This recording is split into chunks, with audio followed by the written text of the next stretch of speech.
Viewers welcome back on program. So viewers annual section में ਆਪਾਂ ਗੱਲਬਾਤ ਕਰਨ ਜਾ ਰਹੇ ਹਾਂ ਕਿ ਭਾਰਤੀ ਲੋਕਾਂ ਵਿੱਚ ਭਾਰਤ ਦੇ ਸੁਪਰ ਪਾਵਰ ਹੋਣ ਦਾ ਭਰਮ ਬੜੀ ਤੇਜ਼ੀ ਨਾਲ ਫੈਲਿਆ ਹੋਇਆ ਹੈ, ਪਰ ਭਾਰਤ ਦੀ ਅਸਲੀ ਹਾਲਤ ਸਮੇਂ-ਸਮੇਂ ਜਾਰੀ ਹੁੰਦੀਆਂ ਇੰਟਰਨੈਸ਼ਨਲ ਰਿਪੋਰਟਾਂ ਤੋਂ ਸਾਹਮਣੇ ਆਉਂਦੀ ਹੈ।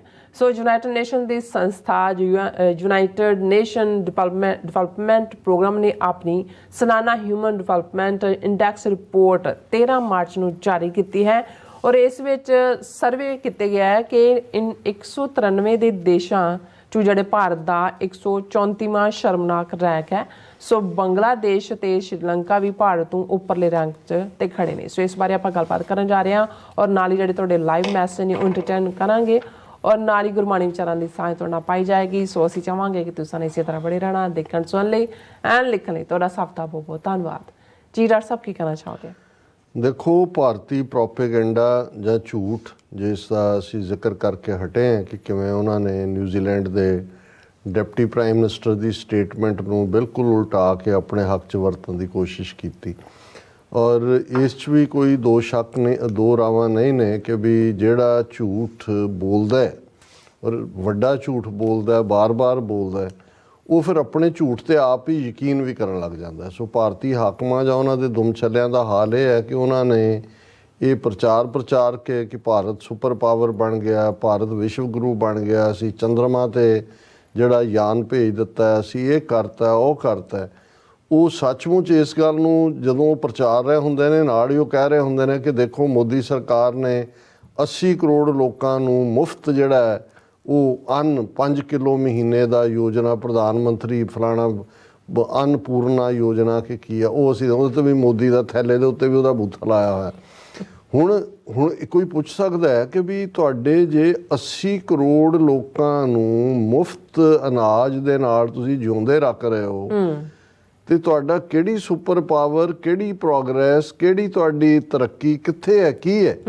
ਹੁਣ ਆ ਜਿਹੜੇ ਬੌਂਡ ਅੱਜ ਇਲੈਕਟਰਲ ਬੌਂਡਸ ਉਹਨਾਂ ਦੀ ਲਿਸਟ ਸਾਹਮਣੇ ਆਈ ਹੈ, ਉਹਦੇ 'ਤੇ ਅਸੀਂ ਫਿਰ ਕਿਸੇ ਵੇਲੇ ਜ਼ਿਕਰ ਕਰਾਂਗੇ ਕਿਉਂਕਿ ਕਿੰਨੇ ਹਜ਼ਾਰ ਕਰੋੜ ਦੇਣ ਵਾਲੇ ਅੰਬਾਨੀ ਅਡਾਨੀ ਉਹਨਾਂ ਦੀਆਂ ਫਰੰਟ ਫਰਮਾਂ, ਸ਼ੈਲ ਫਰਮਾਂ, ਮਿੱਤਲ ਔਰ ਜੂਆ ਖੇਡਣ ਵਾਲਿਆਂ ਦੀਆਂ ਕਿੰਨੇ ਹਜ਼ਾਰ ਕਰੋੜ ਉਹਨਾਂ ਦੇ ਵੈਬਸਾਈਟ ਦੇ ਉੱਤੇ ਚੋਣ ਕਮਿਸ਼ਨ ਨੇ ਪਾਈ ਹੈ। ਹੁਣ ਇੱਕ ਪਾਸੇ ਤਾਂ ਇਹ ਇੰਡੀਆ ਜਿਹੜਾ ਕਿ ਬਿਲਕੁਲ ਕਰਪਸ਼ਨ ਦਾ ਸਿਰ ਹੈ, ਦੂਜੇ ਪਾਸੇ ਜਿਹੜਾ 80 ਕਰੋੜ ਮੁਫਤ ਅਨਾਜ ਲੈ ਕੇ ਰੋਟੀ ਆਪਣਾ ਢਿੱਡ ਭਰਨ ਵਾਲੇ ਗਰੀਬ ਨੇ। ਹੁਣ ਇਹ ਜਿਹੜਾ ਆਪਣਿਆਂ ਨੂੰ ਜੋ ਮਰਜ਼ੀ ਤੁਸੀਂ ਝੂਠ ਪ੍ਰਚਾਰੋ, ਪਰ ਜਿਹੜੀਆਂ ਇੰਟਰਨੈਸ਼ਨਲ ਇੰਸਟੀਟਿਊਸ਼ਨਸ ਆਪਣੀਆਂ ਸਾਲਾਨਾ ਰਿਪੋਰਟਾਂ ਕੱਢਦੀਆਂ ਨੇ ਉਹਨਾਂ ਦੇ ਕੋਲ ਡਾਟਾ ਹੁੰਦਾ ਹੈ, ਉਹਨਾਂ ਦਾ ਇੱਕ ਸਟੈਂਡਰਡ ਉਹਨਾਂ ਨੇ ਪੈਰਾਮੀਟਰ ਰੱਖੇ ਹੋਏ ਨੇ ਜਿਹਦੇ 'ਤੇ ਬੇਸਡ ਉਹ ਰਿਪੋਰਟਸ ਤਿਆਰ ਹੁੰਦੀਆਂ ਨੇ। ਹੁਣ ਯੂਨਾਈਟਿਡ ਨੇਸ਼ਨਸ ਦੀ ਜਿਹੜੀ ਇੱਕ ਐਨੂਅਲ ਰਿਪੋਰਟ ਜਿਸ ਨੂੰ ਗਲੋਬਲ ਹਿਊਮਨ ਡਿਵੈਲਪਮੈਂਟ ਇੰਡੈਕਸ ਕਹਿੰਦੇ ਨੇ, ਇੰਡੈਕਸ ਜਿਹੜਾ ਉਹ ਸੂਚਾਂਕ ਹੈ ਕਿ ਉਹ ਤੁਸੀਂ ਪੈਰਾਮੀਟਰ ਰੱਖੇ ਹੁੰਦੇ ਨੇ। ਇਹ ਨਹੀਂ ਹੈ ਵੀ ਉਹਨਾਂ ਨੇ ਇੱਧਰੋਂ ਉੱਧਰੋਂ 4 ਅਖਬਾਰਾਂ ਚੁੱਕੀਆਂ ਤਾਂ ਉਹਦੇ 'ਤੇ ਬੇਸਡ ਉਹਨਾਂ ਨੇ ਕੋਈ ਰਿਪੋਰਟ ਕੱਢ ਦੇਣਾ। ਹੁਣ 193 ਮੁਲਕਾਂ ਦਾ ਉਹਨਾਂ ਨੇ ਹਿਊਮਨ ਡਿਵੈਲਪਮੈਂਟ ਇੰਡੈਕਸ ਜਿਹੜੀ ਹੈ ਉਸ ਦੇ ਆਧਾਰਿਤ ਕੰਪੈਰੇਟਿਵਲੀ ਕਿ ਵੀ ਪਿਛਲੇ ਸਾਲ ਕਿੱਥੇ ਸੀ, ਹਰ ਸਾਲ ਕੱਢਦੇ ਨੇ। ਇਹ ਜਿਹੜੀ ਅੱਜ ਜਿਸ ਰਿਪੋਰਟ ਦਾ ਅਸੀਂ ਜ਼ਿਕਰ ਕਰ ਰਹੇ ਹਾਂ ਇਹ 2023 ਦੀ ਰਿਪੋਰਟ ਹੈ। 2023 'ਚ ਜ਼ਾਹਰ ਹੈ ਮੋਦੀ ਦਾ ਫਾਈਨਲ ਈਅਰ ਅਜੇ 2024 ਦੇ ਤਾਂ 3 ਮਹੀਨੇ ਨਹੀਂ ਹੋਏ, ਤੀਸਰਾ ਮਹੀਨਾ ਚੱਲ ਰਿਹਾ। ਹੁਣ ਇਸ 'ਚ ਉਹਨਾਂ ਨੇ 193 ਮੁਲਕਾਂ ਨੂੰ ਉਸ ਇੰਡੈਕਸ ਦੇ ਥੱਲੇ ਹਿਊਮਨ ਡਿਵੈਲਪਮੈਂਟ ਇੰਡੈਕਸ, ਔਰ ਇਸ ਰਿਪੋਰਟ ਦਾ ਨਾਂ ਹੈ ਬ੍ਰੇਕਿੰਗ ਦਾ ਗ੍ਰਿਡਲੌਕ ਰੀਇਮੈਜਨਿੰਗ ਕੋਆਪਰੇਸ਼ਨ ਇਨ ਏ ਪੋਲਰਾਈਜ਼ਡ ਵਰਲਡ। ਇਹ 13 ਮਾਰਚ ਨੂੰ ਉਹਨਾਂ ਨੇ ਰਿਲੀਜ਼ ਕੀਤੀ ਹੈ ਔਰ ਇਹ ਹੁਣ ਇਹਨਾਂ ਦੀ ਆਪਣੇ ਮੀਡੀਆ ਦੀ ਰਿਪੋਰਟ ਇਹ ਹੈ India ranks 134th in global human development index says United Nations development project report. ਹੁਣ ਭਾਰਤ ਨੂੰ 193 ਮੁਲਕਾਂ 'ਚੋਂ ਸ਼ਰਮਨਾਕ ਜੇ ਅਸੀਂ ਕਹੀਏ 134ਵਾਂ ਰੁਤਬਾ ਮਿਲਦਾ। ਹੁਣ ਜਿਹੜੇ ਨਿੱਕੇ ਮੁਲਕ ਜਿਨ੍ਹਾਂ ਨੂੰ ਭਾਰਤ ਨੇ ਕਿਵੇਂ ਖੱਜਲ ਖੁਆਰ ਕੀਤਾ, ਉਹਨਾਂ ਮੁਲਕਾਂ 'ਚ ਹਿੱਸਾ ਲਿਆ, ਜਿਵੇਂ ਸ੍ਰੀਲੰਕਾ ਹੈ। ਹੁਣ ਸ੍ਰੀਲੰਕਾ 78ਵੇਂ ਨੰਬਰ 'ਤੇ ਹੈ, 78th। ਹੁਣ ਇਮੈਜਿਨ ਕਰੋ ਵੀ ਭਾਰਤ ਦਾ ਨਾਲੋਂ ਕਿਸ ਲੈਵਲ 'ਤੇ ਉਹਦਾ ਰੈਂਕ ਹੈ। ਹਾਲਾਂਕਿ ਉਹ ਹਾਰਡਲੀ ਉਹਨਾਂ ਦੀ ਇਕੋਨਮੀ ਡੁੱਬਦੇ ਬਚੀ ਹੈ, ਆਲਮੋਸਟ ਡਿਫਾਲਟਰ ਸੀ। ਤੇ ਜਿਹੜਾ ਚਾਈਨਾ ਹੈ ਜਿਹਦੇ ਨਾਲ ਇਹ ਮੁਕਾਬਲਾ ਉਹ 75ਵੇਂ ਨੰਬਰ 'ਤੇ ਹੈ। ਹੁਣ ਚਾਈਨਾ ਦੀ ਪੋਜੀਸ਼ਨ, ਚਾਈਨਾ ਔਰ ਸ੍ਰੀਲੰਕਾ ਦੇ ਨਾਲ ਵੀ ਇਹ ਥੱਲੇ ਨੇ, ਔਰ ਇਹ ਸਾਰੇ ਦੇ ਚੱਲਦੇ ਈਵਨ ਭੂਟਾਨ 125ਵੇਂ ਨੰਬਰ ਤੇ ਹੈ। ਹੁਣ ਤੁਸੀਂ ਅੰਦਾਜ਼ਾ ਲਾਓ ਬੰਗਲਾਦੇਸ਼, ਹੁਣ ਜਦੋਂ ਕਿਸੇ ਨੂੰ ਕੋਈ ਉਹਦਾ ਕੋਈ ਖੋਹ ਲੈਂਦਾ ਸੀ ਤਾਂ ਕਹਿੰਦਾ ਸੀ ਭਾਈ ਤੂੰ ਮੇਰਾ ਰੁਜ਼ਗਾਰ ਦਾ ਸਾਧਨ ਖੋਹ ਲਿਆ, ਮੈਂ ਹੁਣ ਬੰਗਲਾਦੇਸ਼ ਜਾਣਾ ਜਾਂ ਮੈਂ ਬੰਗਾਲੇ ਜਾਣਾ। ਮਤਲਬ ਗੁਰਬਤ ਔਰ ਗਰੀਬੀ ਔਰ ਬੰਗਲਾਦੇਸ਼ ਔਰ ਬੰਗਾਲੀ ਇਹ ਟੁਗੈਦਰ ਮੰਨੇ ਜਾਂਦੇ ਸੀ। ਹੁਣ ਬੰਗਲਾਦੇਸ਼ ਦਾ ਵੀ 119ਵਾਂ ਨੰਬਰ ਹੈ। ਹੁਣ ਬੰਗਲਾਦੇਸ਼ ਔਰ ਈਵਨ ਲੰਕਾ ਵੀ ਭਾਰਤ ਨਾਲੋਂ ਬੈਟਰ ਪੋਜੀਸ਼ਨ 'ਚ ਨੇ। ਹੁਣ ਇਹਨਾਂ ਨੂੰ ਤੁਸੀਂ ਵਿਸ਼ਵ ਗੁਰੂ ਕਹਿ ਲਓ, ਇਹਨਾਂ ਨੂੰ ਤੁਸੀਂ ਕੋਈ ਹੋਰ ਕਹਿ ਲਓ, ਇਹ ਹਕੀਕਤ ਹੈ। ਔਰ ਅਸੀਂ ਅੱਜ ਦੀ ਤਾਜ਼ਾ ਰਿਪੋਰਟ ਜਿਹੜੀ ਕਿ ਯੂਨਾਈਟਿਡ ਨੇਸ਼ਨਸ ਦੇ ਹੀ ਇੰਸਟੀਟਿਊਸ਼ਨਸ ਦੀ ਹੈ, ਗਲੋਬਲ ਹਿਊਮਨ ਡਿਵੈਲਪਮੈਂਟ ਇੰਡੈਕਸ, ਉਸ ਤੋਂ ਜੇ ਇਹਦਾ ਜਵਾਬ ਕੋਈ ਭਾਰਤ ਪੁੱਤਰਾਂ ਕੋਲ ਜਾਂ ਉਹਨਾਂ ਦੇ ਜਿਹੜੇ ਵਕੀਲ ਬਣੇ ਹੁੰਦੇ ਨੇ ਜਾਂ ਜਿਨ੍ਹਾਂ ਨੂੰ ਅਸੀਂ ਉਹਨਾਂ ਦੇ ਭੌਂਕੇ ਕਹਿੰਦੇ ਹੈ, ਤੇ ਅਸੀਂ ਵੈਲਕਮ ਕਰਾਂਗੇ ਉਸ ਨੂੰ। ਜੀ ਡਾਕਟਰ ਸਾਹਿਬ ਤੁਹਾਡਾ ਬਹੁਤ ਬਹੁਤ ਸ਼ੁਕਰੀਆ। ਹੁਣ ਆਪਾਂ ਆਪਣੇ ਵੀਅਰਸ ਦੇ ਜਿਹੜੇ ਮੈਸੇਜ ਨੇ ਉਹ ਲੈਣ ਜਾ ਰਹੇ ਹਾਂ। ਸਭ ਦਾ ਹਮੇਸ਼ਾ ਇਸ ਤਰ੍ਹਾਂ ਸ਼ੁਕਰੀਆ ਅਦਾ ਕਰਦੇ ਹਾਂ, ਤੁਸੀਂ ਬਹੁਤ ਹੀ ਵਧੀਆ ਸਾਡੇ ਮੈਸੇਜ ਨੇ ਸਾਨੂੰ ਭੇਜਦੇ ਹੋ। ਔਰ ਐਸ ਕੌਰ ਜੀ ਕਹਿੰਦੇ ਨੇ ਪੰਜਾਬੀ ਜੀ ਬਿਲਕੁਲ ਠੀਕ ਹੈ, ਕਿਉਂਕਿ ਉਹਨਾਂ ਨੇ ਕਿਹਾ ਸੀ ਕਿ ਐਸ ਕੌਰ ਜੀ ਨੇ ਕਿਹਾ ਸੀ ਕਿ ਕਾਸ਼ 47 'ਚ ਸਾਡੇ ਕੋਲ ਪੰਨੂ ਤੇ ਦੀਪ ਵਰਗੇ ਵਕੀਲ ਹੁੰਦੇ ਤਾਂ ਅਸੀਂ ਗੁਲਾਮ ਨਹੀਂ ਹੋਣਾ ਸੀ। ਤਾਂ ਪੰਜਾਬੀ ਫਸਟ ਨੇ ਉਹਨਾਂ ਦਾ ਜਵਾਬ ਦਿੱਤਾ ਹੈ, ਕੌਰ ਜੀ ਜਿਹੜੇ ਹੁਣ ਨੇ ਉਹਨਾਂ ਦਾ ਹੀ ਮੁੱਲ ਪਾ ਲੈਣਾ ਚਾਹੀਦਾ ਹੈ।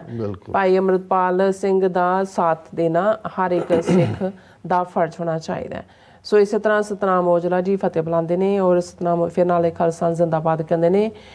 ਸੋ ਇਸੇ ਤਰ੍ਹਾਂ ਐਸਕੌਰ ਜੀ ਕਹਿੰਦੇ ਭੁੱਖ ਮਰੀ 'ਚ ਵਿਸ਼ਵ ਗੁਰੂ ਨੇ। ਸੋ ਗੁਰਮੀਤ ਸਿੰਘ ਜੀ ਫਤਿਹ ਬੁਲਾਉਂਦੇ ਨੇ। ਫਿਰ ਇਸੇ ਤਰ੍ਹਾਂ ਬਲਵੀਰ ਸਿੰਘ ਟਵਾਣਾ ਜੀ ਕਹਿੰਦੇ ਨੇ ਆਪਣਾ ਹੱਲ ਘਰ ਖਾਲਸਾ ਜ਼ਿੰਦਾਬਾਦ। ਗੁਰਪਤਵੰਤ ਸਿੰਘ ਪੰਨੂ ਜ਼ਿੰਦਾਬਾਦ। ਪੰਜਾਬ ਹੱਲ ਖਾਲਸਾ ਜ਼ਿੰਦਾਬਾਦ। ਔਰ ਇਸੇ ਤਰ੍ਹਾਂ ਪੰਜਾਬ ਸਿੰਘ ਜੀ ਕਹਿੰਦੇ ਨੇ ਕਿ doctor Amarjit Singh ji our jam he always talked through Sikh narrative and they doing it since day first without anyone's support, only with our gurus blessings we all have to support them। ਬਹੁਤ ਸ਼ੁਕਰੀਆ ਵੀਰ ਜੀ, ਤੁਹਾਡੇ ਵਰਗੇ ਵੀਰ ਭੈਣਾਂ ਹੀ ਸਾਡਾ ਸਰਮਾਇਆ ਵੀ ਨੇ, ਸਾਡੀ ਹਿੰਮਤ ਵੀ ਨੇ, ਸਾਨੂੰ ਤੁਰਨ ਦਾ ਬਲ ਵੀ ਬਖਸ਼ਦੇ ਨੇ। ਬਾਕੀ ਸਤਿਗੁਰੂ ਦੀ ਰਹਿਮਤ ਰਹੇ, ਇਹੀ ਸਾਡੀ ਅਰਦਾਸ ਹੈ ਗੁਰੂ ਦੇ ਚਰਨਾਂ 'ਚ। ਦਵਿੰਦਰ ਗਿੱਲ ਜੀ ਕਹਿੰਦੇ ਨੇ ਕਿ Sikh leaders need to table talk with China involving Pakistan government in it. So Jeet Suratia ji ਕਹਿੰਦੇ 47 ਸਾਡੇ ਤੇ ਪੰਜਾਬੀ ਬਣ ਗਈ, ਨਹੀਂ ਪੰਜਾਲੀ ਬਣ ਗਈ, ਸੌਰੀ। ਹਾਂਜੀ, ਫਿਰ ਪੰਜਾਬੀ ਫਸਟ ਜਿਹੜੇ ਨੇ ਉਹਨਾਂ ਦੇ ਕਾਫੀ ਸਾਰੇ ਮੈਸੇਜ ਨੇ। ਗੁਲਾਮੀ ਦੇ ਲਈ ਲਫ਼ਜ਼ ਹੀ ਯੋਕ ਹੁੰਦਾ ਹੈ, ਯੋਕ ਪੰਜਾਲੀ ਹੁੰਦੀ ਹੈ, ਜਿਹੜੇ ਦੋ ਬੋਲ ਫਸਾਏ ਹੁੰਦੇ ਨੇ ਉਹਨਾਂ ਦੇ ਸਿਰ। ਸੋ ਪੰਜਾਬੀ ਫਸਟ ਕਹਿੰਦੇ ਨੇ ਕਿ ਬਹੁਤ ਦੇਖਿਆ ਕਰ ਨਹੀਂ ਇਹਨਾਂ ਦਾ ਮੈਂ sorry about that. And Kuldeep Kaur ji Punjab ਹਾਲ ਖਾਲਸਾ ਜ਼ਿੰਦਾਬਾਦ ਕਹਿੰਦੇ ਨੇ ਔਰ ਆਲ ਅਬਾਊਟ ਟਰੂਥ ਐਂਡ ਸਿੱਖਿਜ਼ਮ ਜੀ ਫਤਿਹ ਬੁਲਾਉਂਦੇ ਨੇ। ਫਿਰ ਇਸੇ ਤਰ੍ਹਾਂ ਪੰਜਾਬੀ ਫਸਟ ਕਹਿੰਦੇ ਨੇ ਕਿ ਇਹ ਸੱਚੀਆਂ ਗੱਲਾਂ ਨੇ ਖਾਲਸਾ ਜੀ। ਔਰ ਪੰਜਾਬੀ ਫਸਟ ਉਹਨਾਂ ਦਾ ਤੁਸੀਂ ਸਕਿਪ ਕੀਤਾ, ਉਹਨਾਂ ਨੇ ਕਿਹਾ ਵੀ ਬਹੁਤ ਧੱਕਾ ਕਰ ਰਹੇ ਨੇ ਇਹ ਭਾਰਤੀ ਹਾਕਮ। ਹਾਂਜੀ, ਸਿੱਖਾਂ ਨਾਲ ਕੌਮ ਨੂੰ ਇਕਜੁੱਟ ਹੋਣਾ ਚਾਹੀਦਾ, ਇੱਕ ਮੰਚ ਥੱਲੇ ਬਿਨਾਂ ਕੋਈ ਵਿਤਕਰੇ ਤੋਂ। ਬਿਲਕੁਲ ਤੁਸੀਂ ਠੀਕ ਫਰਮਾ ਰਹੇ ਹੋ। ਹਾਂਜੀ, ਸੋ ਸਿੰਘ ਨਵਜੋਤ ਜੀ ਕਹਿੰਦੇ ਨੇ ਕਿ ਪੰਜਾਬ ਬਣੇਗਾ ਖਾਲਿਸਤਾਨ। ਫਿਰ ਇਸੇ ਤਰ੍ਹਾਂ ਪੰਜਾਬੀ ਫਸਟ ਕਹਿੰਦੇ ਨੇ Sikh should get together and should stop judging each other. And ਫਿਰ ਉਹਦਾ ਮੈਸੇਜ ਹੈ ਕਿ ਹਰ ਇੱਕ ਸਿੱਖ ਦਾ ਫਰਜ਼ ਬਣਦਾ ਹੈ ਕਿ ਭਾਈ ਅੰਮ੍ਰਿਤਪਾਲ ਸਿੰਘ ਦਾ ਸਾਥ ਦਈਏ। ਫਿਰ ਉਹਨਾਂ ਨੇ ਖਾਲਸਾ ਜ਼ਿੰਦਾਬਾਦ ਵੀ ਕਿਹਾ ਔਰ ਫਤਿਹ ਵੀ ਬੁਲਾਈ ਹੈ। ਔਰ ਹਰਮਨ ਪੰਨੂ ਜੀ ਪਿੰਡ ਲੋਕਾ ਖਾਲਸਾ ਜ਼ਿੰਦਾਬਾਦ। ਔਰ ਨਛੱਤਰ ਸਿੰਘ ਜੀ ਕਹਿੰਦੇ ਲਾਈਵ ਚੱਲਦੇ ਤੇ ਸੁਣਦੇ ਸਾਰੇ ਭੈਣਾਂ ਭਰਾਵਾਂ ਨੂੰ ਸਤਿ ਸ਼੍ਰੀ ਅਕਾਲ ਪ੍ਰਵਾਨ ਕਰੋ ਜੀ। ਔਰ ਇਸੇ ਤਰ੍ਹਾਂ ਕਹਿੰਦੇ ਨੇ ਤਾਇਬ ਮਿਆਨ, ਇਹ ਪਾਕਿਸਤਾਨ ਤੋਂ ਤਾਇਬ ਮੀਆਂ ਨੇ। ਸੋ ਇਹਨਾਂ ਨੇ $5 ਸਾਨੂੰ ਡੋਨੇਟ ਕੀਤਾ ਔਰ ਕਹਿੰਦੇ ਨੇ if China attack India then Pakistan will attack Kashmir side and if that happens then what Sikhs can do in Amritsar Punjab. ਦੇਖੋ ਮੀਆਂ ਸਾਹਿਬ, ਪਹਿਲਾਂ ਤਾਂ ਸ਼ੁਕਰੀਆ ਤੁਹਾਡੀ ਸਪੋਰਟ ਦਾ ਵੀ, ਔਰ ਤੁਸੀਂ ਸੋਚਦੇ ਹੋ ਔਰ ਇਸ ਲਾਈਨ ਦੇ ਉੱਤੇ ਤੁਸੀਂ ਬਿਲਕੁਲ ਠੀਕ ਕਿਹਾ। ਪਰ ਇੱਕ ਗੱਲ ਦਾ ਧਿਆਨ ਰਹੇ ਕਿ ਜਿਹੜਾ ਭਾਰਤ ਦੀ ਨੀਤੀ ਹੁਣ ਤੱਕ ਦੀ ਲੱਗਦੀ ਹੈ, ਜੇ ਇਹਨਾਂ ਨੇ ਗਿਲਗਿਤ ਬਾਲਿਸਤਾਨ ਵੱਲੋਂ ਅੱਗੇ ਵਧੇ ਤੇ ਉਹ ਉਹਨਾਂ ਦਾ ਨਿਸ਼ਾਨਾ ਆਜ਼ਾਦ ਕਸ਼ਮੀਰ ਹੋਏਗਾ, ਜਿਹਨੂੰ ਇਹ ਪਾਕਿਸਤਾਨ ਆਕੂਪਾਈਡ ਕਸ਼ਮੀਰ ਕਹਿੰਦੇ ਨੇ। ਸੋ ਈਵਨ ਇਸ ਤੋਂ ਪਹਿਲਾਂ ਕਿ ਚਾਈਨਾ ਵਾਰ ਡਿਕਲੇਅਰ ਕਰੇ, ਪਾਕਿਸਤਾਨ ਆਟੋਮੈਟਿਕਲੀ ਜਿਹੜਾ ਹੈ ਉਹ ਵਾਰ ਦੇ ਵਿੱਚ ਹੋਏਗਾ, 2 ਪ੍ਰੋਂਗ ਵਾਰ ਹੋਏਗੀ। ਸੋ ਇਸ ਵੇਲੇ ਈਵਨ ਲਦਾਖ ਦੇ ਵਿੱਚ ਵੀ ਸਿਵਲ ਡਿਸਓਬੀਡੀਐਂਸ ਵਰਗਾ ਮਾਹੌਲ ਬਣਿਆ ਹੋਇਆ ਹੈ, ਔਰ ਉਹ ਜਿਹੜਾ ਇੱਕ ਵਰਤ ਤੇ ਬੈਠਾ ਹੈ ਉਹਦੀ ਇੱਕ ਵੀਡੀਓ, ਕਿਉਂਕਿ ਮੈਨੂੰ ਕਾਪੀਰਾਈਟ ਦਾ ਹੁੰਦਾ ਇਸ ਲਈ ਮੈਂ ਪਲੇ ਨਹੀਂ ਕੀਤੀ, ਉਹਨੇ ਕਿਹਾ ਵੀ ਸਾਡੇ ਲਦਾਖ ਦੇ ਵਿੱਚ ਜਿਹੜੀ ਫੌਜ ਹੈ ਇੰਡੀਆ ਦੀ ਉਹ ਬਹੁਤ ਡਿਸਹਾਰਟਨਡ ਹੈ। ਉਹਨੇ ਕਿਹਾ ਕਿ ਜੀ ਦੇਖੋ ਜਿਹੜੇ ਨੇਪਾਲੀ ਗੋਰਖੇ ਨੇ ਜਿਹੜੇ ਅੱਗੇ ਹੋ ਕੇ ਲੜਦੇ ਨੇ, ਇਹਨਾਂ ਦੀ ਅਗਨੀਵੀਰ ਸਕੀਮ ਦੇ ਥੱਲੇ ਹੁਣ ਨੇਪਾਲ 'ਚੋਂ ਕੋਈ ਭਰਤੀ ਨਹੀਂ ਹੋ ਰਹੀ। ਫਿਰ ਉਹਨੇ ਕਿਹਾ ਵੀ ਜਿਹੜੇ ਸਿੱਖ ਸੋਲਜਰ ਨੇ ਬਹਾਦਰੀ ਲਈ ਜਾਣੇ ਜਾਂਦੇ, ਉਹਨਾਂ 'ਚ ਵੀ ਵੱਡੀ ਨਿਰਾਸ਼ਤਾ ਹੈ, ਕਿਉਂਕਿ ਕਿਸਾਨਾਂ ਦੇ ਨਾਲ ਜੋ ਸਲੂਕ ਹੋਇਆ ਜਾਂ ਹੋ ਰਿਹਾ ਉਹਨਾਂ ਦੇ ਪੁੱਤ, ਇਹ ਉਹਨੇ ਔਨ ਰੈਕਰਡ, ਬਹੁਤ ਵੱਡਾ ਸਕਾਲਰ ਹੈ ਲਦਾਖ ਦਾ। ਸੋ ਮੈਨੂੰ ਇਹ ਲੱਗਦਾ ਹੈ ਵੀ ਜੇ ਇਸ ਕਿਸਮ ਦੇ ਹਾਲਾਤ ਜੋ ਉਹਨਾਂ ਨੇ ਸਿੱਖਾਂ ਦੇ ਉੱਤੇ ਕੀਤਾ ਹੋਇਆ, ਮੈਨੂੰ ਕੋਈ ਹੈਰਾਨੀ ਨਹੀਂ ਹੋਏਗੀ ਕਿ ਜਦੋਂ ਸੈਂਟਰ ਕਮਜ਼ੋਰ ਹੁੰਦਾ ਹੈ ਜਾਂ ਅੱਗੋਂ ਰੀਬਫ ਹੋਏਗਾ ਤੇ ਇਹ ਬਗਾਵਤਾਂ ਥਾਂ ਥਾਂ ਜੋ ਮਨੀਪੁਰ 'ਚ ਚੱਲ ਰਿਹਾ ਹੈ, ਕਸ਼ਮੀਰ 'ਚ ਵਾੜੇ ਵੀ ਖਲੋ ਸਕਦੇ ਨੇ। ਔਰ ਜਿਹੜਾ ਇਹਨਾਂ ਨੇ ਪੁੱਛਿਆ ਕਿ ਭਾਈ ਸਿੱਖ ਕੀ ਕਰਨਗੇ, ਜ਼ਾਹਰ ਤੌਰ ਦੇ ਉੱਤੇ ਜਿਹੜੀ ਇਸ ਵੇਲੇ ਸਿੱਖ ਕੌਮ ਦਾ ਵੱਡਾ ਹਿੱਸਾ ਇਹਨਾਂ ਤੋਂ ਪੂਰੀ ਤਰ੍ਹਾਂ ਬਦਜ਼ਾਨ ਹੈ, ਔਰ ਇਸ ਹਾਲਤ ਦੇ ਵਿੱਚ ਇਹਨਾਂ ਦੇ ਲਈ ਘੱਟੋ ਘੱਟ ਸਪੋਰਟ ਬੇਸ ਇਹਨਾਂ ਦਾ ਨਹੀਂ ਹੋਏਗਾ। ਰਿਬੈਲੀਅਨ ਕਿਸ ਲੈਵਲ ਦਾ ਹੁੰਦਾ ਹੈ, ਫੌਜ ਦੇ ਵਿੱਚ ਹੀ ਰਿਬੈਲੀਅਨ ਹੋ ਜਾਂਦਾ ਹੈ, ਇਹ ਮੌਕੇ ਤੇ ਹੀ ਇਸ ਕਿਸਮ ਦੀ ਗੱਲ ਦਾ ਪਤਾ ਲੱਗਦਾ ਜੀ। ਪੰਜਾਬੀ ਫਸਟ ਕਹਿੰਦੇ ਭਾਈ ਅਮਰਪਾਲ ਸਿੰਘ ਲਈ ਹਰ ਇੱਕ ਸਿੱਖ ਦਾ ਫਰਜ਼ ਬਣਦਾ ਹੈ ਕਿ ਅੱਗੇ ਤੋਂ ਕਿਸੇ ਨੇ ਪੰਜਾਬ ਦੇ ਹੱਕਾਂ ਲਈ ਜਾਂ ਸਿੱਖਾਂ ਦੇ ਹੱਕਾਂ ਲਈ ਕਿਸੇ ਨੇ ਨਹੀਂ ਗੱਲ ਕਰਨੀ, ਇਕੱਠੇ ਹੋ ਕੇ ਮੋਰਚੇ ਤੇ ਚਲੋ ਸਾਰੇ ਸਿੰਘੋ। ਸੋ ਫਿਰ ਜਸਵੀਰ ਬਰਾੜ ਜੀ ਵੀ ਖਾਲਸਾ ਜ਼ਿੰਦਾਬਾਦ ਕਹਿੰਦੇ, ਕਮਾਂਡੋ ਫੋਰਸ ਬਾਬਾ ਜੀ ਫਤਿਹ ਬੁਲਾਉਂਦੇ ਨੇ। ਫਿਰ ਇਸੇ ਤਰ੍ਹਾਂ ਪੰਜਾਬੀ ਫਸਟ ਕਹਿੰਦੇ Sikhs should stay away from this war and talk about their own sovereignty on homeland Khalistan. ਔਰ ਇਸੇ ਤਰ੍ਹਾਂ ਦੇਖੋ ਕੋਈ ਚੀਜ਼ ਹਵਾ 'ਚ ਨਹੀਂ ਲਟਕਦੀ ਹੁੰਦੀ, ਗੱਲ ਤਾਂ ਅਸੀਂ ਆਪਣੀ ਸੋਵਰਨਿਟੀ ਦੀ ਕਰਦੇ ਹਾਂ, ਹੋਰ ਕਿਹਦੀ ਸੋਵਰਨਿਟੀ ਦੀ ਕਰਦੇ ਹਾਂ। ਪਰ ਤੁਹਾਨੂੰ ਜਿਹੜਾ ਸਾਰਾ ਕੌਨਟੈਕਸਟ ਹੈ, ਜੀਓ ਪੋਲਿਟਿਕਸ ਵੀ, ਹਿਸਟਰੀ ਵੀ, ਤੁਹਾਡੀ ਇਕਨੋਮਿਕਲ ਤੁਹਾਡੀ ਲਾਭ-ਹਾਨ ਵੀ, ਇਸੇ 'ਚ ਹੀ ਕੋਈ ਚੀਜ਼ ਸਰਵਾਈਵ ਕਰਦੀ ਹੈ। ਸਿਰਫ ਇੱਕ ਗੱਲ ਕਰਦੇ ਰਹਿਣ ਦੇ ਨਾਲ ਉਹ ਆਪਣੇ ਆਪ ਇਹ ਨਹੀਂ ਹੁੰਦਾ ਕਿ ਵੀ ਉਹ, ਜਿਵੇਂ ਭਾਈ ਗੁਰਦਾਸ ਜੀ ਨੇ ਕਿਹਾ ਵੀ ਖੰਡ ਖੰਡ ਕਹਿ ਤੋ ਹੋਤ ਨਾ ਸਵਾਦ ਮਿੱਠੋ, ਇਹ ਕਿ ਮੂੰਹ ਮਿੱਠਾ ਨਹੀਂ ਹੋ ਜਾਂਦਾ ਜੇ ਖੰਡ ਖੰਡ ਕਹੀ ਜਾਈਏ। ਸੋ ਸਾਨੂੰ ਅਸੀਂ ਸਾਰਿਆਂ ਨੂੰ ਹੀ ਕਵਰ ਕਰਨ ਦੀ ਕੋਸ਼ਿਸ਼ ਕਰਦੇ ਹਾਂ ਐਸਪੈਕਟਸ ਨੂੰ ਜੀ। ਸੋ ਇਸੇ ਤਰ੍ਹਾਂ ਨਵੇਂ ਸਾਲ ਦੀਆਂ ਮੁਬਾਰਕਾਂ ਵੀ ਦਿੰਦੇ ਨੇ। ਔਰ ਜਸਵੀਰ ਸਿੰਘ ਜੀ ਕਹਿੰਦੇ India afraid from China and referendum Khalistan. ਬਿਲਕੁਲ ਠੀਕ ਫਰਮਾਇਆ। ਹਾਂਜੀ। ਫਿਰ ਜਸਵੀਰ ਬਰਾੜ ਜੀ ਵੀ ਖਾਲਿਸਤਾਨ ਜ਼ਿੰਦਾਬਾਦ। ਔਰ ਸੁਖਵਿੰਦਰ ਸਿੰਘ ਜੀ ਨਵੇਂ ਵਰੇ ਦੀਆਂ ਵਧਾਈਆਂ ਦਿੰਦੇ ਨੇ। ਸਤਨਾਮ ਸਿੰਘ ਜੀ ਕਹਿੰਦੇ ਨੇ ਵਾਹਿਗੁਰੂ ਜੀ ਕਾ ਖਾਲਸਾ ਵਾਹਿਗੁਰੂ ਜੀ ਕੀ ਫਤਿਹ। ਅਗਰ ਚੀਨ ਨਾਲ ਪੈ ਗਿਆ ਪੰਗਾ, ਸਿੱਖਾਂ ਲਈ ਸਭ ਚੰਗਾ ਹੀ ਚੰਗਾ। ਵਾਹ, ਇਹ ਤਾਂ ਹੋਈ ਨਾ ਪੋਇਟਰੀ। ਜਗਸੀਰ ਸਿੰਘ ਸਿੱਧੂ ਜੀ ਕਹਿੰਦੇ ਨੇ ਕਿ ਲਾਈਵ ਸ਼ੋਅ ਨੂੰ WhatsApp ਗਰੁੱਪਾਂ ਵਿੱਚ ਸ਼ੇਅਰ ਕਰ ਦਿੱਤਾ ਹੈ। ਮੈਂ ਸ਼ਬਾਨ ਸਦੀਕੀ ਸਾਹਿਬ, ਇਹ ਜਿਹੜੇ ਨੇ ਗੁਜਰਾਂਵਾਲਾ ਪਾਕਿਸਤਾਨ ਤੋਂ ਨੇ, ਉਹ ਕਹਿੰਦੇ ਨੇ ਵੀ ਮੇਰਾ ਨਾਂ ਜ਼ਰੂਰ ਲੈਣਾ। ਔਰ ਉਹਨਾਂ ਨੇ ਜਿਹੜਾ ਬਹੁਤ ਸ਼ੁਕਰੀਆ ਸਦੀਕੀ ਸਾਹਿਬ, ਤੁਸੀਂ ਗੁਜਰਾਂਵਾਲੇ ਜਿਹੜਾ ਸਾਡਾ ਉਹ ਇਤਿਹਾਸਕ ਸ਼ਹਿਰ ਹੈ ਜਿੱਥੇ ਸਾਡਾ ਯੋਧਾ ਮਹਾਰਾਜਾ ਰਣਜੀਤ ਸਿੰਘ, ਹਰੀ ਸਿੰਘ ਨਲੂਆ, ਉਹ ਤਾਂ ਤੁਹਾਡੇ ਹੀ ਪਿੰਡ ਦੇ ਨੇ, ਉਹਨਾਂ ਦਾ ਜਨਮ ਹੋਇਆ, ਉੱਥੋਂ ਪ੍ਰਵਾਨ ਚੜ੍ਹੇ। ਔਰ ਬਹੁਤ ਬਹੁਤ ਸ਼ੁਕਰੀਆ ਤੁਸੀਂ ਜਿਹੜਾ ਉੱਥੋਂ ਵਾਚ ਕਰਦੇ ਹੋ। ਹਾਂਜੀ। ਕਰਮ ਸਿੰਘ ਜੀ ਕਹਿੰਦੇ ਨੇ ਕਿ Waheguru may you guys stay healthy, happy and wealthy to keep the great programme going. And Jeet Suratia ji Khalsa ਜ਼ਿੰਦਾਬਾਦ। ਸਤਪਾਲ ਸਿੰਘ ਪੁਰੇਵਾਲ ਜੀ ਆਪ ਜੀ ਨੂੰ ਨਵੇਂ ਸਾਲ ਦੀਆਂ ਢੇਰ ਸਾਰੀਆਂ ਵਧਾਈਆਂ ਜੀ। ਅਕਾਲ ਪੁਰਖ ਹਰ ਮੈਦਾਨ ਫਤਿਹ ਬਖਸ਼ਣ ਜੀ। ਤੁਹਾਨੂੰ ਵੀ ਪੁਰੇਵਾਲ ਸਾਹਿਬ, ਤੁਸੀਂ ਸਾਡੀ ਟੀਮ ਦਾ ਹੀ ਹਿੱਸਾ ਹੋ। ਬਿਲਕੁਲ। ਬਲਵਿੰਦਰ ਸਿੰਘ ਜੀ ਵੀ ਫਤਿਹ ਬੁਲਾਉਂਦੇ ਨੇ। ਭਾਈ ਬਲਹਾਲ ਅਬਰਾਰ ਕਸ਼ਮੀਰੀ ਕਹਿੰਦੇ ਨੇ ਕਿ 100 ਲਾਈਕ ਫਰੋਮ ਕਸ਼ਮੀਰ ਤੋਂ ਸਾਨੂੰ ਦੇਖ ਰਹੇ ਨੇ, ਕਹਿੰਦੇ 100 ਲਾਈਕਸ ਫਰੋਮ ਕਸ਼ਮੀਰ। ਬਹੁਤ ਸ਼ੁਕਰੀਆ, ਬਹੁਤ ਸ਼ੁਕਰੀਆ। ਔਰ ਇੰਦਰਜੀਤ ਸਿੰਘ ਸੰਧੂ ਜੀ ਵੀ ਫਤਿਹ ਬੁਲਾਉਂਦੇ ਨੇ। ਸੁਰਿੰਦਰ ਸਿੰਘ ਜੀ ਸਤਿ ਸ਼੍ਰੀ ਅਕਾਲ ਕਹਿੰਦੇ। ਜਸਕੀਤ ਸਿੰਘ ਜੀ ਵੀ ਫਤਿਹ। ਫਿਰ ਇਸੇ ਤਰ੍ਹਾਂ ਹਾਂਜੀ ਤੁਸੀਂ ਮੇਰੇ ਖਾਨਾ ਨੇ ਕਹਿ ਦਿੱਤਾ। ਔਰ ਅਮਰਜੀਤ ਸੈਣੀ ਔਰ ਸ਼ਿੰਦਾ ਗਿੱਲ ਜੀ ਔਰ ਬਸਰਾ 4759 ਜੀ, ਸ਼ਿੰਦਾ ਗਿੱਲ ਜੀ ਫਤਿਹ ਬੁਲਾਉਂਦੇ ਨੇ। ਔਰ ਖਾਲਸਾ ਜ਼ਿੰਦਾਬਾਦ ਕਹਿੰਦੇ ਨੇ। ਸਭ ਦਾ ਬਹੁਤ ਬਹੁਤ ਸ਼ੁਕਰੀਆ ਜੀ। ਫੇਸਬੁੱਕ ਤੇ ਜੋਗਿੰਦਰ ਕਾਲੋਂ ਹੈਪੀ ਨਿਊ ਈਅਰ ਉਹਨਾਂ ਨੇ ਕਿਹਾ ਸਾਰਿਆਂ ਨੂੰ। ਮੁਹੰਮਦ ਅਨਵਰ, ਜਸਬੀਰ ਸਿੰਘ, ਪ੍ਰਭਦਿਆਲ ਸਿੰਘ, ਬਲਜਿੰਦਰ ਸਿੰਘ, ਨਿਰੰਜਨ ਸਿੰਘ, ਹਰਵਿੰਦਰ ਸਿੰਘ ਗਿੱਲ, ਉਹਨਾਂ ਨੇ ਕਾਲ ਦਿੱਤੀ ਹੈ 17 ਮਾਰਚ ਅੰਮ੍ਰਿਤਸਰ ਸਾਰੇ ਪਹੁੰਚੋ। ਮੁਹੰਮਦ ਅਨਵਰ ਔਰ ਦੀਪ ਸਿੰਘ ਉਹਨਾਂ ਨੇ ਕਿਹਾ ਕਿ ਵੀ ਪ੍ਰਤਾਪ ਪੱਤਰਕਾਰ ਵੀਰ ਪ੍ਰੀਤ ਸਿੰਘ ਸੈਣੀ ਨੂੰ ਵੀ ਭਾਈ ਖੰਡਾ ਦੀ ਤਰ੍ਹਾਂ ਭਾਰਤੀ ਏਜੰਸੀਆਂ ਨੇ ਜ਼ਹਿਰ ਦੇ ਕੇ ਮਾਰਿਆ ਲੱਗਦਾ ਹੈ। ਵਾਹਿਗੁਰੂ ਜੀ ਪ੍ਰੀਤ ਸਿੰਘ ਸੈਣੀ ਦੀ ਰੂਹ ਨੂੰ ਆਪਣੇ ਚਰਨਾਂ 'ਚ ਨਿਵਾਸ ਬਖਸ਼ਣ। ਫਿਰ ਉਹਨਾਂ ਨੇ ਦੀਪ ਸਿੰਘ ਹੋਰਾਂ ਨੇ ਕਿਹਾ ਕਿ ਬਾਹਮਣਾਂ ਨੂੰ ਹੁਣ ਨੀਂਦ ਨਹੀਂ ਆਉਂਦੀ ਨਾਨਕਸ਼ਾਹੀ ਕੈਲੰਡਰ ਲਾਗੂ ਹੋਣ ਤੇ। ਬਿਲਕੁਲ ਹਰਜਿੰਦਰ ਮਾਹਿਲ ਔਰ ਉਹਨਾਂ ਦੇ 3 ਮੈਸੇਜ ਨੇ। ਰਾਜਵਿੰਦਰ ਸਿੰਘ ਉਹਨਾਂ ਨੇ ਫਤਿਹ ਬੁਲਾਈ, ਉਹਨਾਂ ਨੇ ਕਿਹਾ ਕਿ ਖਾਲਸਾ ਪੰਥ ਦੀ ਨਵੇਂ ਸਾਲ ਦੀ ਵਧਾਈ ਸਾਰਿਆਂ ਨੂੰ। ਫਿਰ ਸੋਹਣ ਸਿੰਘ ਮਾਰ, ਮੁਹੰਮਦ ਅਨਵਰ ਉਹ ਕਹਿੰਦੇ ਨੇ ਵੀ ਮੈਂ ਵੀ ਖਾਲਿਸਤਾਨ ਲਈ ਵੋਟ ਕਰਦਾ। ਸਾਡੇ ਵੀਰ ਗੁਰਨਾਮ ਸਿੰਘ ਕਹਿੰਦੇ ਨੇ ਡਾਕਟਰ ਸਾਹਿਬ ਜੀ ਝੂਠ ਦੀ ਪਾਵਰ ਤਾਂ ਹੈਗੀ ਨਾ ਵਰਲਡ 'ਚ, ਇਹਨਾਂ ਦੇ ਬਰਾਬਰ ਝੂਠ ਕੋਈ ਨਹੀਂ ਬੋਲ ਸਕਦਾ। ਹਾਂ ਪਰ ਇਹ ਵੀ ਤਾਂ ਹੈ ਜੀ, ਝੂਠ ਤੇ ਪੈਰ ਨਹੀਂ ਹੁੰਦੇ, ਅਲਟੀਮੇਟਲੀ ਇਹਨਾਂ ਦਾ ਗੁਬਾਰਾ ਝੂਠ ਦਾ ਵੀ ਫਟਣ ਵਾਲਾ ਹੀ ਹੈ।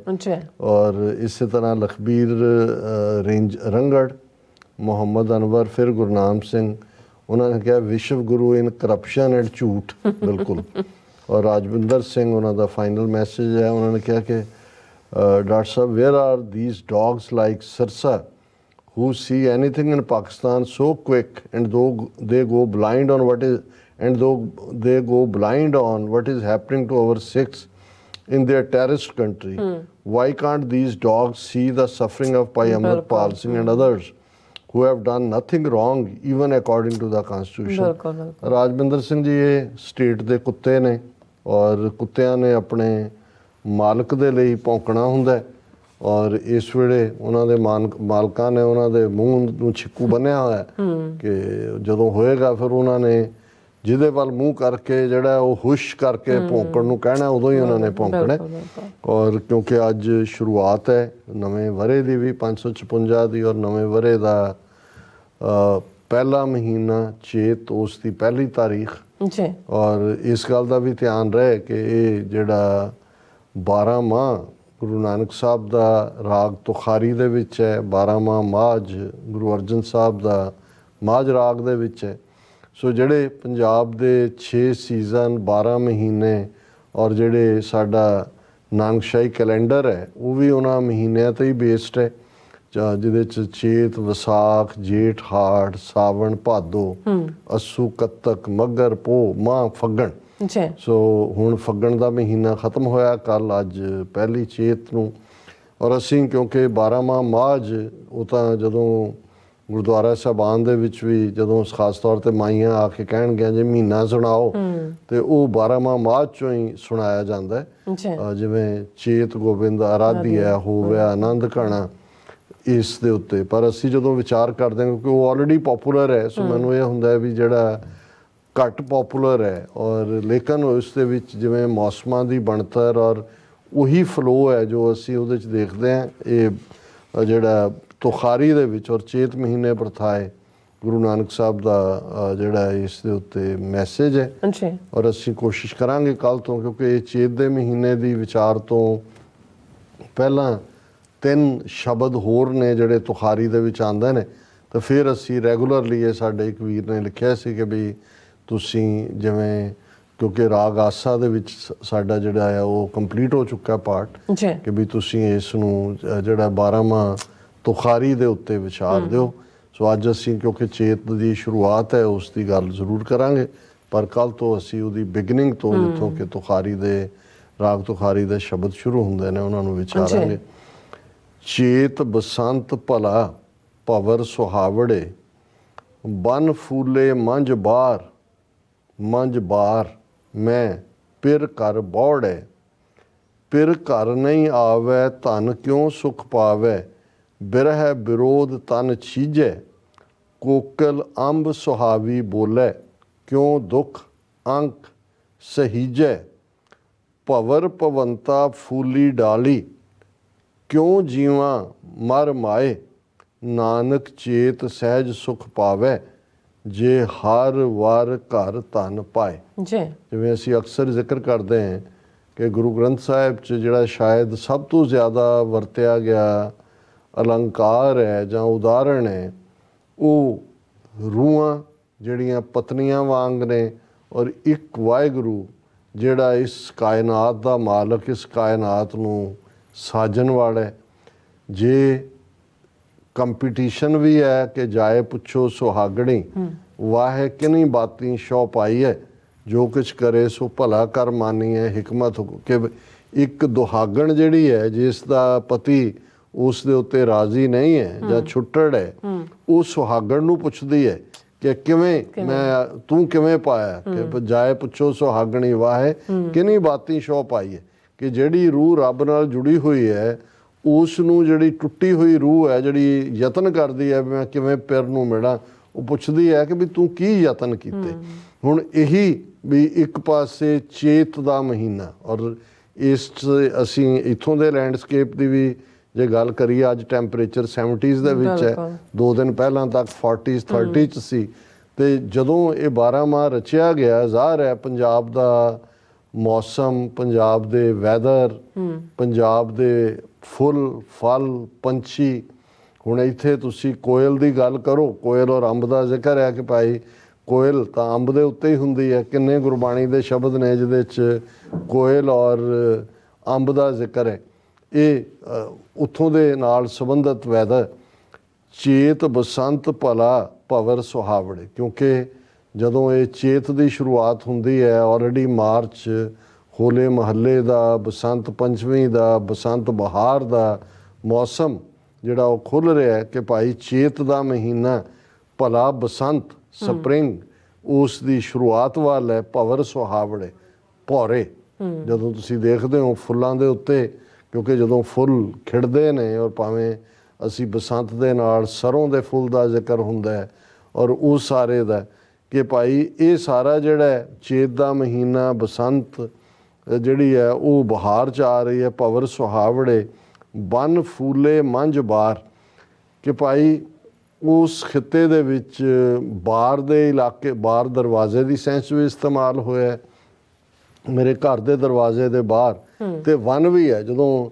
ਵਨ ਤ੍ਰਿਣ ਪ੍ਰਭ ਸੰਗ ਮੌਲਿਆ, ਸਮਰੱਥ ਪੁਰਖ ਅਪਾਰ, ਹਰ ਮਿਲਣਿਆਂ ਨੂੰ ਮਨ ਲੋਚਦਾ, ਕਰਮ ਮਿਲਾਵਣਹਾਰ।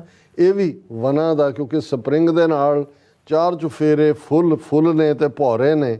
ਬਨ ਫੂਲੇ ਮੰਝ ਬਾਰ, ਮੈਂ ਪਿਰ ਕਰ ਬੌੜ ਹੈ। ਹੁਣ ਜਿਹੜੀ ਇਸਤਰੀ ਆਪਣੇ ਪਿਆਰੇ ਦੇ ਇੰਤਜ਼ਾਰ 'ਚ ਹੈ, 4 ਚੁਫੇਰੇ ਬਸੰਤ ਬਹਾਰ ਖੁਸ਼ਬੂ ਭੌਰਿਆਂ ਦੀ ਪ੍ਰੀਤ ਉਹ ਚੱਲ ਰਹੀ ਹੈ, ਤੇ ਜਿਹੜੀ ਆਪਣੇ ਪਿਆਰੇ ਤੋਂ ਬਿਨਾਂ ਉਹ ਕਹਿੰਦੀ ਹੈ ਕਿ ਮੇਰਾ ਪਿਆਰਾ ਕਦੋਂ ਆਏਗਾ ਮੈਂ, ਔਰ ਇਹ ਉਸ ਰੂਹ ਦੀ ਗੱਲ ਹੈ ਜਿਹੜੀ ਕਿ ਵਿਛੋੜੇ ਦੇ ਵਿੱਚ ਹੈ, ਉਸ ਵਾਹਿਗੁਰੂ ਦੇ ਨਾਲ ਵਸਲ ਦੀ ਤਾਂਘ ਕਰਦੀ ਹੈ। ਮੈਂ ਪਿਰ ਕਰ ਬੌੜ, ਪਿਰ ਘਰ ਨਹੀਂ ਆਵੇ ਧਨ ਕਿਉਂ ਸੁਖ ਪਾਵੇ। ਧਨ ਇਸਤਰੀ ਨੂੰ ਕਹਿੰਦੇ ਨੇ ਕਿ ਵੀ ਪਿਆਰਾ ਜੇ ਘਰ ਨਹੀਂ ਆਏਗਾ ਤੇ ਇਸਤਰੀ ਨੂੰ ਕਿਵੇਂ ਸੁਖ ਮਿਲੇਗਾ। ਬਿਰਹ ਵਿਰੋਧ ਤਨ ਛੀਜੇ, ਕਿ ਬਿਰਹਾ ਜਿਹੜੀ ਵਿਛੋੜੇ ਦੀ ਪੀੜ ਹੈ ਜੋ, ਔਰ ਇਹ ਜਿਹੜੀ ਪੀੜ ਹੈ, ਕਿਉਂਕਿ ਜੇ ਬਿਰਹਾ ਨਹੀਂ ਹੈ ਤੇ ਵਸਲ ਨਹੀਂ ਹੈ। ਵਸਲ ਮਿਲਾਪ ਨੂੰ ਕਹਿੰਦੇ ਨੇ, ਜਿਵੇਂ ਜਦੋਂ ਬਾਬਾ ਫਰੀਦ ਕਹਿੰਦੇ ਨੇ ਬਿਰਹਾ ਬਿਰਹਾ ਆਖੀ ਹੈ, ਬਿਰਹਾ ਤੂੰ ਸੁਲਤਾਨ ਫਰੀਦਾ ਜਿਤ ਤਨ ਬਿਰਹਾ ਨਾ ਉਪਜੈ ਸੋ ਤਨ ਜਾਣ ਮਸਾਨ। ਕਿਉਂਕਿ ਜੇ ਬਿਰਹਾ ਹੈ ਤੇ ਵਸਲ ਹੈ। ਹੁਣ ਇੱਥੇ ਬਿਰਹਾ ਵਿਰੋਧ ਤਨ ਚੀਜੈ, ਕਿ ਉਸ ਸੈਪਰੇਸ਼ਨ ਚੋਂ ਜਿੱਥੇ ਪਿਆਰਾ ਨਹੀਂ ਹੈ ਕਿਵੇਂ ਅਮਨ ਹੋਏ, ਕਿਵੇਂ ਚੈਨ ਮਿਲੇ, ਕਿਵੇਂ ਸਕੂਨ ਹੋਏ। ਕੋਕਲ ਅੰਬ ਸੁਹਾਵੀ ਬੋਲੇ, ਹੁਣ ਕੋਇਲ ਤਾਂ ਅੰਬ ਦੇ ਦਰਖਤ ਦੇ ਉੱਤੇ ਬੈਠੀ ਜਿਹੜੀ ਹੈ ਉਹ ਮਿੱਠੇ ਗੀਤ ਗਾ ਰਹੀ ਹੈ। ਕਿਉਂ ਦੁੱਖ ਅੰਕ ਸਹੀਜੈ, ਹੁਣ ਕੋਇਲ, ਹੁਣ ਵੈਸੇ ਤਾਂ ਕੋਇਲ ਵੀ ਇਹ ਹੈ ਕਿ ਉਹ ਵੀ ਆਪਣੇ ਪੀੜ ਦੇ ਗੀਤ ਗਾ ਰਹੀ ਹੈ। ਜਦੋਂ ਇਹ ਹੈ ਕਿ ਕਾਲੀ ਕੋਇਲ ਤੂੰ ਕਿਤ ਗੁਣ ਕਾਲੀ, ਆਪਣੇ ਪ੍ਰੀਤਮ ਕੇ ਹੋਂ ਬਿਰਹਾ ਜਾਲੀ। ਹੁਣ ਬਿਰਹਾ ਵੀ ਵਿਛੋੜਾ ਹੈ ਕਿ ਵੀ ਤੂੰ ਕਿਉਂ ਕਾਲੀ ਹੈ ਕਾਲੀ ਕੋਇਲ। ਉਹਨੇ ਕਿਹਾ ਵੀ ਮੈਂ ਆਪਣੇ ਪਿਆਰੇ ਦੇ ਵਿਜੋਗ ਦੇ ਵਿੱਚ ਸੜ ਕੇ ਕਾਲੀ ਹੋ ਗਈ ਹੈ ਨਾ। ਇਹ ਔਰ ਇਹੀ ਹੈ ਕਿ ਵੀ ਉਹ ਉੱਥੇ ਉਹ ਕੋਇਲ ਦਾ ਗਾਣਾ ਵੀ ਜਿਹੜਾ ਬਿਰਹਾ ਦੇ ਵਿੱਚ ਉਸ ਰੱਬ ਨਾਲੋਂ ਟੁੱਟੀ ਰੂਹ ਨੂੰ ਹੋਰ ਵੀ ਤਕਲੀਫ ਦੇ ਰਿਹਾ ਹੈ ਕਿ ਭਾਈ ਇਹ ਚੱਲ ਰਿਹਾ। ਪਵਰ ਪਵੰਤਾ ਫੂਲੀ ਡਾਲੀ, ਕਿਉਂ ਜੀਵਾਂ ਮਰ ਮਾਏ। ਉਹਨਾਂ ਨੇ ਕਿਹਾ ਕਿ ਭਾਈ ਇਹ ਜਿਹੜੀ ਹੈ ਭੌਰਾ, ਇਹ ਤਾਂ ਫੁੱਲ ਦੇ ਦੁਆਲੇ ਗੇੜੇ ਦੇ ਰਿਹਾ ਔਰ 4 ਚੁਫੇਰੇ ਫੁੱਲ ਖਿੜੇ ਹੋਏ ਨੇ। ਮੈਂ ਉਸ ਨਾਲੋਂ ਵਿਛੜ ਕੇ ਆਪਣੇ ਵਾਹਿਗੁਰੂ ਨਾਲੋਂ ਮੈਂ ਕਿਵੇਂ ਜੀ ਸਕਦਾ ਹਾਂ, ਜਾਂ ਮੈਂ ਕਿਵੇਂ ਜੀ ਸਕਦੀ ਹਾਂ। ਨਾਨਕ ਚੇਤ ਸਹਿਜ ਸੁਖ ਪਾਵੇ। ਗੁਰੂ ਨਾਨਕ ਪਾਤਸ਼ਾਹ ਕਹਿੰਦੇ ਨੇ ਕਿ ਭਾਈ ਇਸ ਮਹੀਨੇ ਦੇ ਵਿੱਚ ਤੇਰੇ ਅੰਦਰ ਸਕੂਨ, ਚੈਨ, ਟਿਕਾ, ਸਹਿਜ ਸਹਿਜੇ ਹੀ ਆ ਸਕਦਾ ਹੈ। ਨਾਨਕ ਚੇਤ ਸਹਿਜ ਸੁਖ ਪਾਵੇ, ਜੇ ਹਰ ਵਰ ਘਰ ਧਨ ਪਾਏ। ਕਿ ਜੇ ਇਸ ਰੂਹ ਨੂੰ ਵਾਹਿਗੁਰੂ ਦਾ ਸਹਾਰਾ, ਵਾਹਿਗੁਰੂ ਦੇ ਨਾਲ ਵਸਲ ਪ੍ਰੇਮ ਮਿਲਾਪ ਹੋ ਜਾਏ ਤੇ ਫਿਰ ਜਿਹੜਾ ਹੈ ਸਹਿਜ ਦੇ ਘਰ ਦੇ ਵਿੱਚ ਅਸੀਂ ਵਸ ਸਕਦੇ ਹਾਂ। ਸੋ ਇਹ ਅੱਜ ਦਾ ਵਿਚਾਰ ਹੈ ਜੀ। ਡਾਕਟਰ ਸਾਹਿਬ ਤੁਹਾਡਾ ਬਹੁਤ ਬਹੁਤ ਸ਼ੁਕਰੀਆ, ਤੁਸੀਂ ਆਪਣੇ ਵਿਚਾਰ ਸਾਡੇ ਦਰਸ਼ਕਾਂ ਨਾਲ ਸਾਂਝੇ ਕੀਤੇ। ਸੋ ਇਸ ਨਾਲ ਆਪਣੇ ਵਿਊਅਰਸ ਕੋਲ ਨੇ ਇਜਾਜ਼ਤ। ਵਿਊਅਰਸ, ਸਾਡੇ ਪ੍ਰੋਗਰਾਮ ਦਾ ਸਮਾਂ ਇੱਥੇ ਮੁੱਕਦਾ। ਤੁਸੀਂ ਆਪਣੀ ਰਾਏ ਤੇ ਸੁਝਾਅ ਸਾਨੂੰ ਭੇਜਣਾ ਨਾ ਭੁੱਲਣਾ। ਸਾਡੇ ਇਸ ਪਤੇ ਤੇ sos@tv4.tv ਤੇ ਅਸੀਂ ਆਪਣਾ ਪ੍ਰੋਗਰਾਮ ਲੈ ਕੇ ਫਿਰ ਦੁਬਾਰਾ ਤੁਹਾਡੇ ਰੂਬਰੂ ਹੋਵਾਂਗੇ। ਤਦ ਤੱਕ ਲਈ ਮੈਨੂੰ ਤੇ ਆਪਣਾ ਸੁਣਾ ਗਿਆ ਦੋ ਦੇਖਦੇ ਰਹੋ TV4 ਬੁਲਾ ਦਿਓ ਫਤਿਹ। ਵਾਹਿਗੁਰੂ ਜੀ ਕਾ ਖਾਲਸਾ, ਵਾਹਿਗੁਰੂ ਜੀ ਕੀ ਫਤਿਹ। ਰੱਬ ਰਾਖਾ।